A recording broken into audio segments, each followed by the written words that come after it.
Tapi bumi Uzbekistan ni lahir dua ulama hadis yang besar, iaitu Imam Bukhari yang lahir di Bukhara dan meninggal dunia di Samarkand. Dan seorang lagi adalah Imam At-Tirmizi, seorang lagi imam hadis. Sebab tu kita tengok kalau rawi hadis kan, Imam Bukhari, rawi hadis Imam Tirmizi.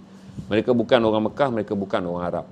Mereka adalah orang Uzbek yang pergi dan belajar di Mekah dan kemudian menjadi hebat. Tambah Imam Bukhari, tuan-tuan, dia lahir 180 tahun selepas kewafatan Rasulullah, dianggap sebagai syekhul hadis yang terhampir zamannya. Jadi dia ni orang kata apa, yang terhampir dengan zaman kerana dia berada 180 tahun selepas Nabi wafat, maka dia mula mengumpulkan hadis. Beza dia, tuan-tuan, orang kata tak ramai orang, kita sebut saja Imam Bukhari, tuan-tuan akan ingat Imam Bukhari, hadis Bukhari, Sahih Bukhari. Saya fikir kata kalau jasa Imam Bukhari ni tidak ada seorang pun daripada kita, sama ada kita menjadi ulama, sampailah kita menjadi orang awam, orang biasa macam kita ni, terlepas daripada mempelajari ataupun terlepas daripada mendengar nama Imam Bukhari. Berarti banyak apa-apa kita belajar hadis, Al-Quran, hadis sampai ke hadis, tak mungkinlah di antara kita tak pernah mendengar nama Imam Bukhari. Tapi perjalanan pergi ke Uzbek ni, tuan-tuan, bagi saya gambaran. Walaupun di sini lahir dua imam besar, iaitu Imam Bukhari yang lahir di Bukhara dan dikebumikan di Samarkand, dan juga di sini lahir Imam Tirmizi, tapi tiada jaminan. Islam sampai di sana pada sekitar tahun abad yang ke-8, tahun 700-an. Itu kira 80 tahun selepas Nabi wafat, lebih kurang dalam tahun 650 tu Islam dah sampai. Dan mereka bukanlah biasa-biasa, tuan-tuan, di mana empire besar Islam di Asia Tengah ni melalui zaman gemilang hinggalah tahun 1940-an. Berarti hampir 1,300 tahun mereka berada di bawah Islam yang sangat hebat. Jadi lepas 1,300 tahun, pada tahun 1940-an, lepas Perang Dunia Kedua, ketika kuasa-kuasa besar yang menjatuhkan Jerman berbahagi-bahagi kawasan, maka Rusia telah mengambil semua kawasan Asia Tengah sebagai jajahan dia. Maka itu jatuhlah negara-negara Islam ke dalam talukan Rusia, antaranya adalah Azerbaijan, Turkmenistan, Kazakhstan, Kyrgyzstan yang jatuh di bawah Rusia. Apa yang berlaku, tuan-tuan, walaupun Rusia menakluknya pada tahun 1965 dan memerdekakannya pada tahun 1961 hingga 1964, dia berperingkat tiga negara ni. Berarti hanya sekitar 50 tahun komunis menakluk bumi Islam. Agama dicabut hingga tercabut akar-akar dia. Itu saya akan cerita pada saudara-saudara mungkin tak percaya dalam sejarah hebatnya hingga lahirnya Imam Tirmizi dan Imam Bukhari. Waktu saya pergi tu majoriti tahun 2005, majoriti orang-orang di Uzbek, majoriti tak boleh semayang, majoriti tak boleh membaca Al-Quran. Walaupun komunis memerintah negara tersebut hanyalah pada tahun 1945 dan memerdekakannya antara tahun 1961 dengan 1964, berarti antara 46 ke 49 tahun. Bagaimana Islam dicabut dalam tempoh tersebut hingga pada tahun saya pergi melawatnya, yang saya pernah cerita kepada saudara, bila saya sampai di rumah seorang penunjuk jalan saya, yang boleh bertutur dalam 4 bahasa kerana dia bekas ejen KGB, dia berkhidmat di bawah komunis Rusia.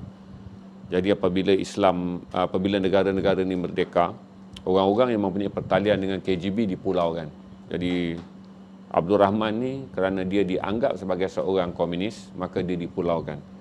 Tapi kelebihan dia kerana dia boleh bercakap dalam 4 bahasa. Banyakkan pelancong, termasuk pendakwah-pendakwah daripada Saudi yang datang nak mengukuhkan semula Islam selepas kejatuhan komunis ini, menggunakan khidmat dia kerana dia boleh bercakap dalam bahasa Arab, dia boleh bercakap dalam bahasa Inggeris, dia boleh bercakap dalam bahasa Perancis, dia boleh bercakap dalam bahasa Rusia. Apabila dia, Abdul Rahman ni, berkhidmat dengan orang-orang yang membawa kembali agama daripada Saudi, maka akhirnya dia pun teringat bahawa dirinya adalah Islam. Jadi Abdul Rahman ni kembali kepada Islam. Baca, dan waktu saya jumpa dia tu, dia hafiz 6 juzuk. Saya ingat waktu tahun 2005-2006 saya pergi itu, saya berusia 40-an, dia dalam usia 50-an. Dan saya masih ingatlah tentang ketaatan dia kepada solat, ketaatan dia pada semua benda, dan dia bawa saya pergi melawat makam Imam Bukhari. Tapi dengan jaminan saya tak akan dapat masuk ke makam Bukhari, kerana makam Imam Bukhari dijaga oleh keluarganya. Walaupun ada masjid di atas, makamnya di bawah. Tapi makam tu mempunyai kunci yang lain dan tidak dijaga oleh jawatankuasa masjid, tetapi dijaga oleh oleh keturunan Imam Bukhari. Saya sampai ke masjid dia tu, dan saya boleh bagi tahu kepada saudara yang saya cerita dulu, bahawa orang berbaris dengan begitu ramai. Jadi saya kata, wah, baguslah anak-anak muda yang berada di Uzbekistan. Mereka sangat pemurah kerana mereka berbaris dan berjumpa dengan orang tua yang sedang duduk di bawah pokok-pokok rimbun tu. Mereka berikan wang. Hinggalah Abdul Rahman tu bagi tahu pada saya, dia kata, Zainal, mereka sebenarnya bukan bersedekah. Mereka membayar upah kepada orang tua yang tahu bersolat untuk menunaikan solat bagi pihak mereka. Barulah saya terkejut.